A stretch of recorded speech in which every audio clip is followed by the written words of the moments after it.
Justamente para que recuerden, ya no se olviden, metemoglobinemia por primaquina. Ya, esto es una ultra mini revisión, solamente para no lo vamos a analizar, simplemente para que vean que esto es una situación oficial, que está plasmada en textos, en revistas. Acuérdense, es por eso que la primaquina no se debe de usar en menores de 6 meses ni en mujeres gestantes. Ya, no es que va a ocasionar, sino puede ocasionar. Ya, y en una gestante todo lo que puede, hay que tratar de evitarlo, ¿no? Entonces, metemoglobinemia puede ser inducida por primaquina, entonces hay que tener cuidado, ¿ya? Hay que tener cuidado. Y justamente, miren, solamente para recapacitar lo que hemos dicho, dice que aquí es utilizada en casos de malaria por Plasmodium vivax o Plasmodium ovale, y sí, pues son los dos únicos que pueden producir formas hepáticas que justifique el uso de primaquina. En ninguna otra especie se puede usar primaquina porque no tendría sentido. Bueno, dice el antimalárico contraindicado en menores de 6 meses, puede decir el antimalárico contraindicado en gestantes, ¿ya? O el antimalárico que se ha asociado a la producción de metemoglobinemia en el recién nacido. Formas de preguntar, cualquiera de esas vale. ¿Ya? La respuesta es primaquina. Y hay un abandono total desde la misma industria farmacéutica para lo que es los antimaláricos. Ya, porque les adelanto, no hay jarabes, por ejemplo, de antimaláricos.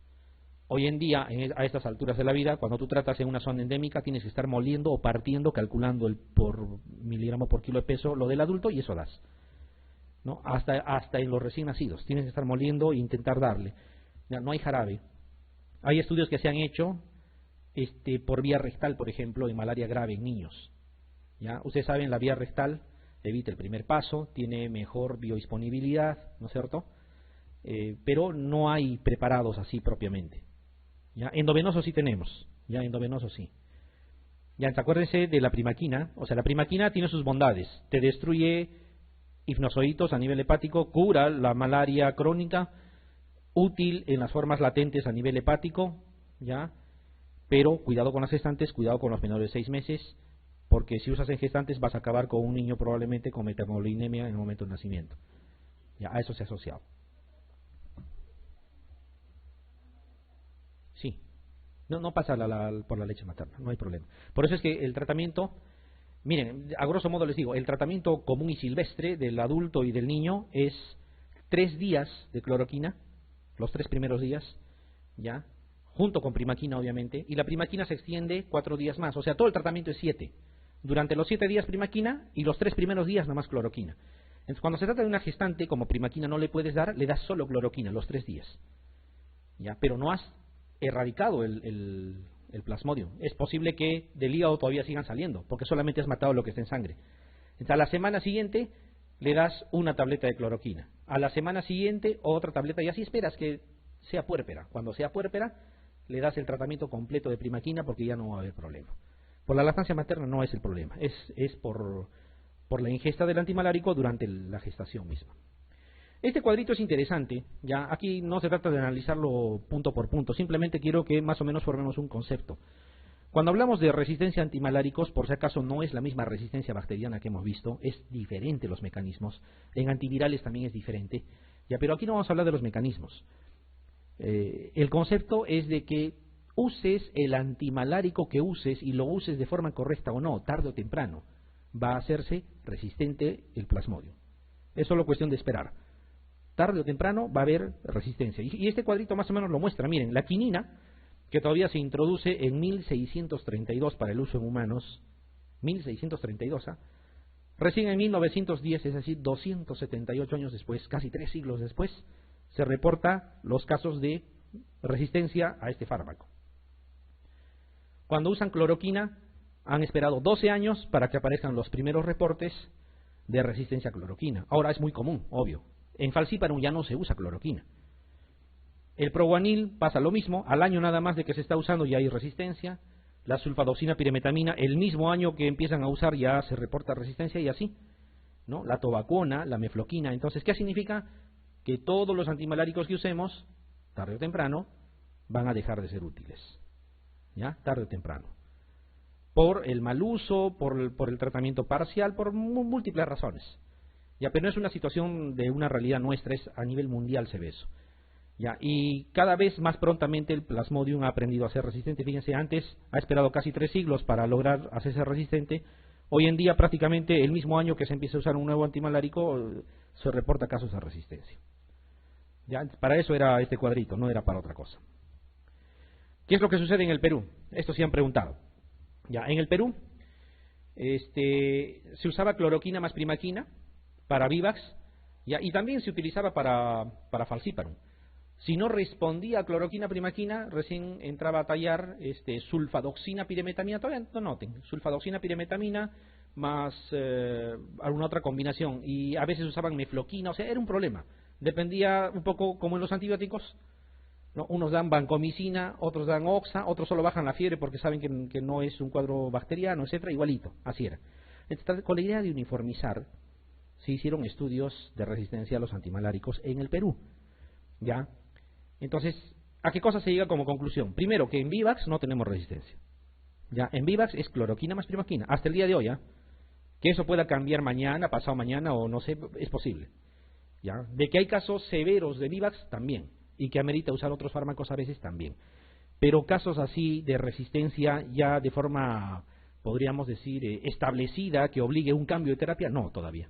Sí se ha reportado algunos casos, ¿ya? Hay reportes de casos de posible resistencia. Pero de forma general sigue siendo oficial el uso de cloroquina más primaquina en Vivax, ¿ya? Entonces el problema no es Vivax, ¿ya? El problema es Falciparum. Y ustedes saben que hay dos lugares donde tenemos Falciparum. Uno es la cuenca amazónica, ¿ya? O sea, todo lo que es Loreto, Cayali, Madre de Dios, y lo otro es la costa norte. No vamos a tener en la selva central Falciparum, por ejemplo. Ya, es básicamente la cuenca amazónica y la costa norte. Entonces, ¿qué cosa tenemos que tener en cuenta aquí? Es que se pone un punto de corte, ya, si existe o no resistencia en el 30% o más de los casos evaluados. Y como felizmente en malaria el trabajo está bien monitoreado, uno puede tener acceso al 100% de personas que se han tratado este año, por ejemplo. Las bases de datos se reportan semanalmente y todo eso, entonces es fácil sacar conclusiones reales. Entonces, si el 30% o más de los casos tratados eran resistentes, o estudiados eran resistentes, se asumía como resistente y ya no se usaba. Ya, ese es más o menos el punto de corte que se ha puesto. Al azar se ha puesto, ya, al azar. Entonces, lo que se ve es que en la cuenca amazónica, ya, la sulfadoxina piremetamina ya no servía. Ya no servía. A diferencia de la costa norte, donde la sulfadoxina piremetamina todavía sirve. ¿Ya? Entonces, al final, ¿a qué conclusión se llega? Muy bien, en la costa norte, que se use sulfadoxina piremetamina. Y en la cuenca amazónica ya no, mejor usemos mefloquina.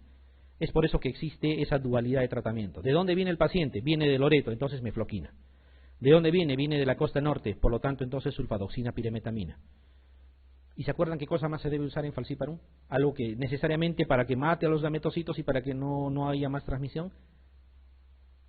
El artesunato, ¿no? El que actuaba justo a nivel de gametocitos. Entonces, en palabras simples, cuenca amazónica, ¿con qué se trata? Mefloquina más artesunato. Costa norte, ¿con qué se trata? Sulfadoxina piremetamina más artesunato. Pero como con el correr del tiempo esto se ha simplificado más, y se ha simplificado más porque, como saben, ya no hay casos autóctonos de malaria falciparum en la costa norte. Ya no existe malaria falciparum, ya va 5 a 6 años de que no se reporta casos autóctonos. Podrían ser los que vienen del Ecuador, por ejemplo, pero aquí en la costa norte ya no hay. Y creo que sí se los he comentado, era por la situación de los arrozales. Los arrozales eran los sitios donde servía de criadero para el vector y que se estudió el ciclo del vector en la fase acuática, o sea, cuánto tiempo necesita como mínimo el vector para desarrollarse mientras está en la fase acuática, o sea, desde huevo, larva, pupa, ¿no? Antes de salir a adulto, y necesitaba más o menos 12 días como punto de corte. Entonces, ¿qué han hecho? Regaremos 7 días los arrozales y 7 días los secamos. No se alteró el producto final, que es el arroz, ¿ya? Y el vector ya no tiene el tiempo mínimo para poder reproducirse. Entonces se controló. En definitiva, ya van años. Pronto van a ser 10 años que no tenemos malaria falciparum en la costa norte. Solamente tenemos en la cuenca amazónica. Y en la cuenca amazónica entonces mefloquina más artesunato. Si fuera Vivax de cualquier parte del Perú, cloroquina más primaquina. ¿Ya? ¿Queda claro? Vivax, cloroquina más primaquina. Si es falciparum, mefloquina más artesunato. Porque no tenemos ya en la costa norte. Ahora, si fuese una malaria severa, con trastorno del sensorio, con insuficiencia renal, con ictericia, en coma, el paciente viene como si fuera una meningitis, ahí ya no van a usar mefloquina más artesunato. Hay un esquema que es universal, es quinina más clindamicina, ¿ya? Todo por vena, quinina más clindamicina. Eso es lo que se usa para malaria severa, ¿ya? Para malaria severa.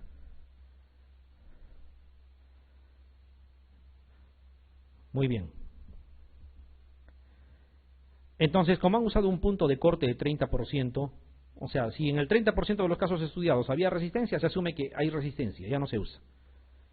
¿Ya? Entonces, hay una situación interesante.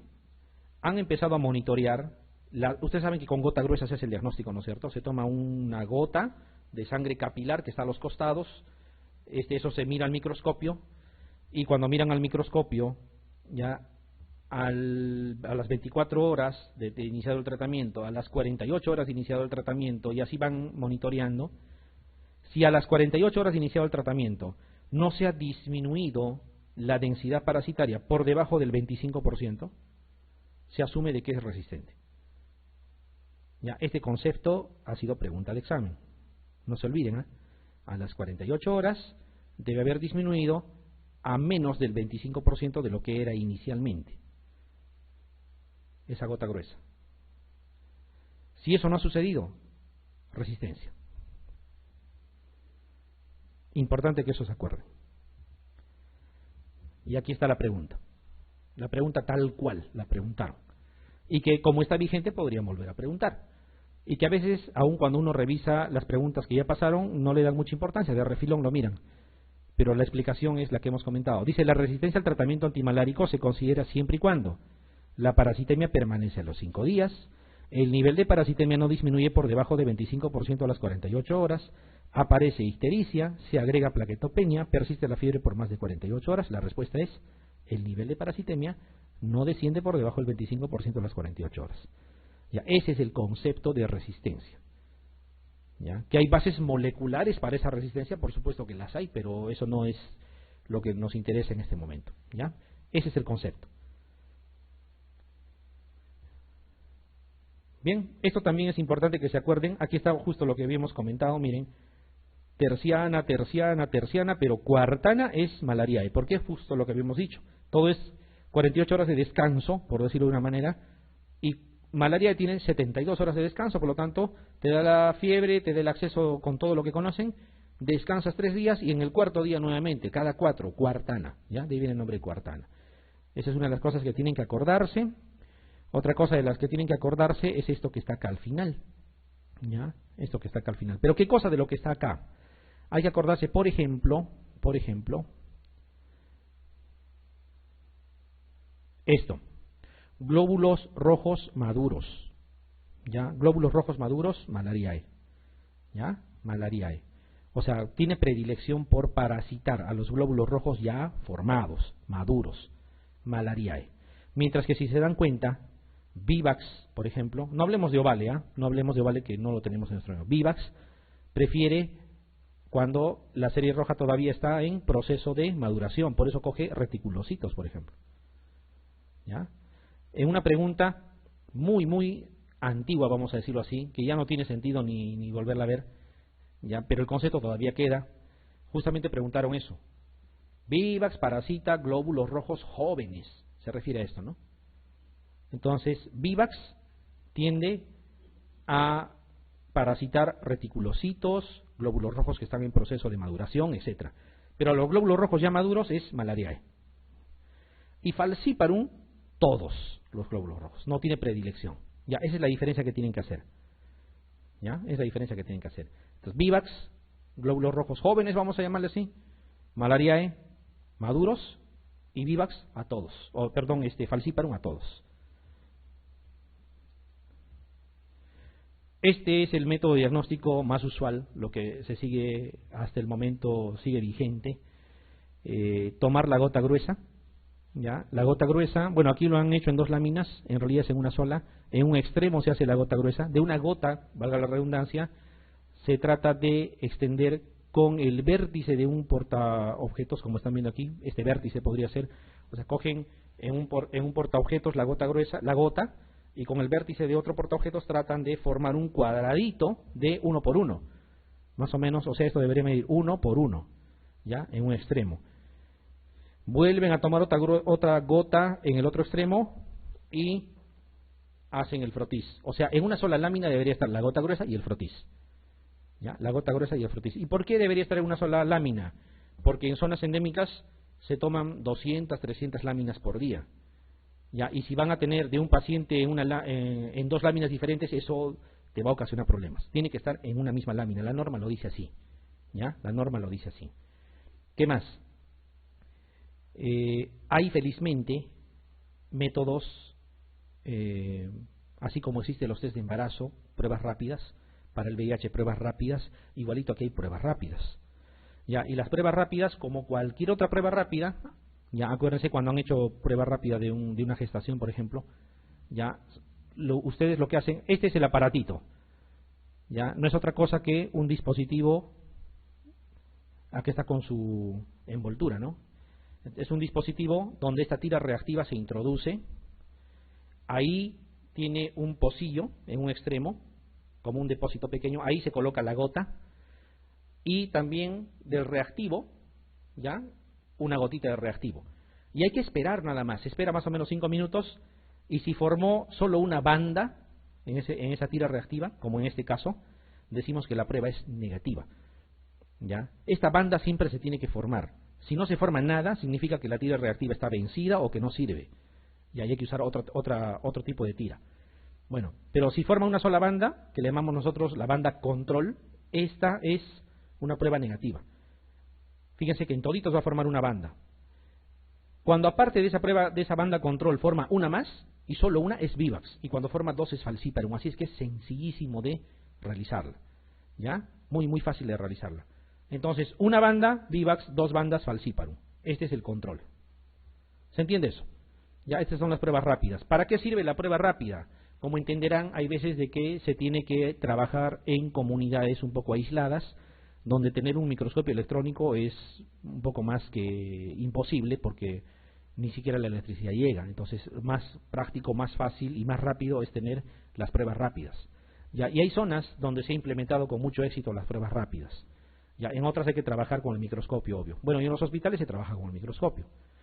Entonces, de todas las características, lo que nos interesa al final es este resultado. ¿Ya? Y en base a esto también les van a preguntar en las preguntas de examen. Hay dos palabritas que tienen que acordarse. Creo que lo hemos dicho también, lo hemos comentado, pero lo estamos aplicando. Uno es que les digan trofozoitos y en otro momento les digan gametocitos. Ya, los trofozoitos, bueno, son formas parasitarias de muchas características, porque hay trofozoitos maduros, trofozoitos en anillo, hay varios términos que se pueden usar, pero en todo caso siempre va a ir la palabra trofozoito. Si solo habla de trofozoito la gota gruesa, o sea, les dicen, por ejemplo, en un paciente febril se realiza la gota gruesa observándose trofozoitos. Si solamente dice trofozoitos, eso es Vivax. ¿Estamos de acuerdo? ¿Ya? Es Vivax. Pero si les dicen, se observa gametocitos, eso tiene que ser falciparum. ¿Ya? Esta forma, ¿se acuerdan? En el video. Estas formas son los gametocitos. Entonces, si la gota gruesa les habla de gametocitos, tiene que ser falciparum. Si les habla de trofozoitos nada más, Vivax. Y si les hablan de los dos, tendrá que ser pues falciparum, porque ya está incluyendo gametocitos. ¿Ya? Eso tengan en cuenta. Porque en fiebre se parecen, en cefalea se parecen, en todo lo demás se parecen. ¿Qué cosas te puede producir la malaria aparte de la fiebre, escalofríos, la sudoración profusa, esplenomegalia? Te puede producir hipertransaminasemia, o sea, te eleva las transaminasas, no mucho, ya, no como una hepatitis obviamente, pero sí se nota la elevación, ya puede ser 3-5 veces su valor basal. Trombopenia, ya, hay tendencia a la plaquetopenia. Trombopenia, que se va a recuperar espontáneamente cuando el cuadro clínico haya sido tratado. Pero eso es igual en toditas las especies. La diferencia va a estar en la gota gruesa. Ahí está el Plasmodium naulesi, esa quinta especie.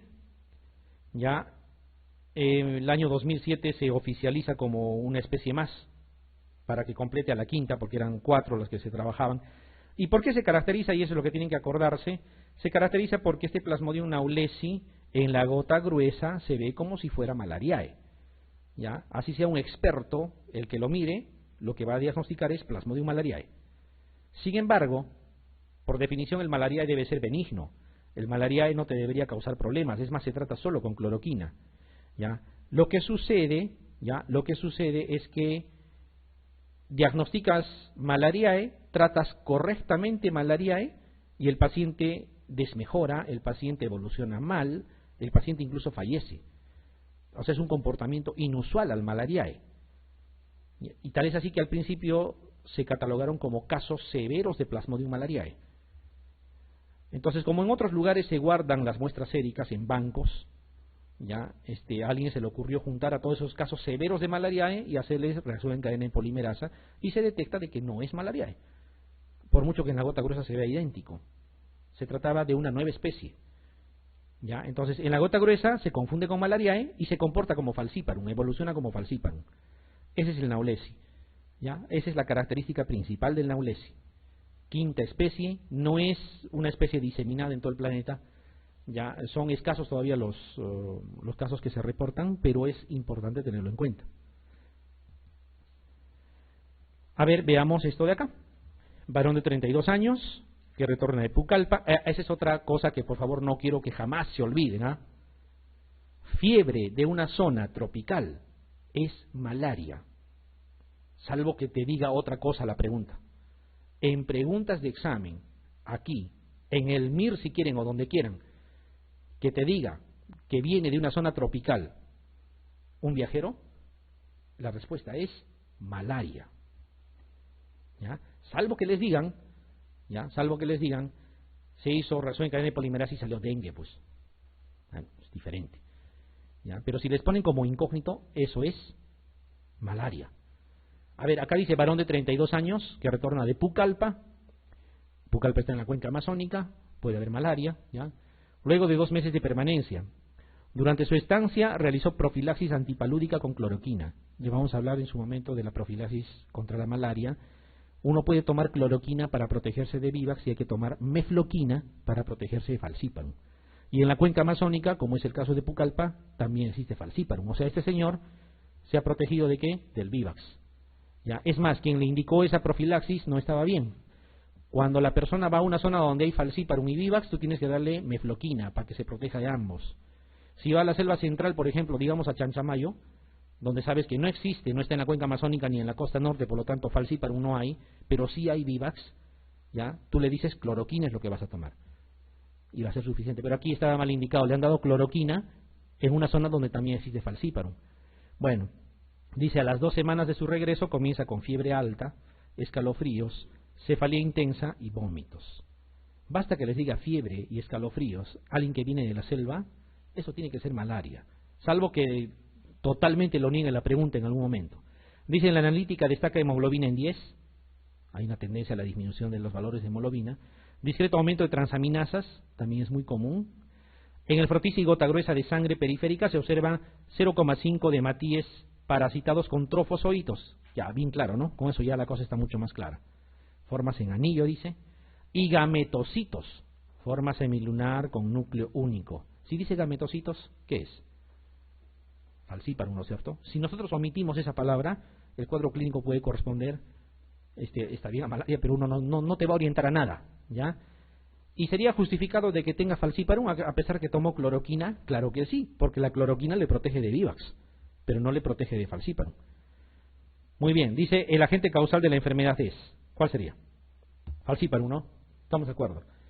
Fíjese, de todo lo que han leído, la palabra clave, contundente, que ha dicho yo me decido por falciparum es la palabra gametocito. Si eso no lo tenemos en cuenta, todo lo demás puede parecerse. ¿Ya? Todo lo demás puede parecerse. Otra cosa que tienen que acordarse.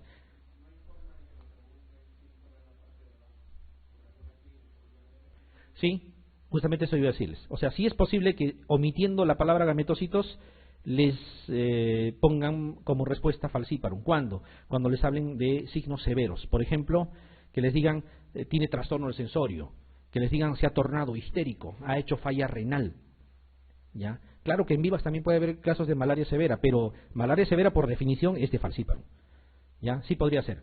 ¿Sí? Está bien la observación. Ya, pero a lo que iba era que si ponen gametocitos ya no tienen por qué dudar, les está dando el nombre y apellido de la respuesta. A ver esto, mujer de 28 años, natural de Ica. Estuvo 3 semanas viajando por la Amazonía entre Perú y Brasil. El día de su retorno, de su regreso, comienza con fiebre y postración. Vuelvo a decirles, fiebre en una persona que retorna de una zona tropical, tienen que pensar en malaria en primer lugar. En el examen y en la vida real también. Porque si ustedes van a decir, tiene fiebre, debe de ser de repente tal o cual cosa o no será, se les puede pasar un falciparum y es cuestión de horas para que se muera si es que no hacen el diagnóstico. ¿Ya? Entonces, tienen que pensar primero en malaria, es lo que puede matar. ¿Ya? Por ejemplo, en una zona endémica, si ustedes, por ejemplo, se trasladan a la zona de Iquitos, persona que venga, como en acá vienen con trastorno del sensorio, decimos, esta es una meningitis tuberculosa o bacteriana, en allá cuando vienen con fiebre y trastorno del sensorio así planchados, lo primero que piensan es en malaria cerebral. ¿Ya? Y antes de cualquier cosa le están dando su quinina más clindamicina endovenosa y en horas se recupera el paciente, en absoluto se recupera. Pero si no lo piensas, se te va a pasar. Así hagas punción lumbar, hagas tomografías, lo que sea, se te va a pasar. Entonces, fiebre en una zona tropical hay que pensar en malaria. ¿Ya? Hay que pensar en malaria. Y eso es más o menos lo que toman como parámetro quienes preguntan en los exámenes. Pero sigamos. Miren, tras una semana así, mira, tenía fiebre y postración, ¿no es cierto? Ha permanecido con fiebre. No dice que haya tomado tratamiento. Dice, tras una semana así, presenta crisis comiciales generalizadas. ¿Qué está teniendo? Afectación del sistema nervioso central. Es una situación severa, ¿no? Dice, ¿qué pruebas realizaría en primer lugar en el servicio de urgencias? Si solamente viniendo con fiebre de una zona tropical, yo debo pensar en malaria. Si veo que está teniendo ya trastorno del sensorio y compromiso neurológico, obviamente con mayor razón yo debo sospechar en malaria, y una malaria severa incluso, ¿ya? Entonces, ¿qué le pediría en primer lugar? Dice hemocultivos. Quizá le pueda pedir, pero no es lo prioritario. El otro dice tomografía craneal, electroencefalograma, serología para dengue y fiebre amarilla, ya que dice frotis y gota gruesa de sangre periférica, y esa es la respuesta. ¿Ya? Esa es la respuesta. Frotis y gota gruesa, porque con eso voy a determinar si es o no malaria. Y aquí les voy adelantando algo. ¿Y si sale negativo? ¿Descarto malaria?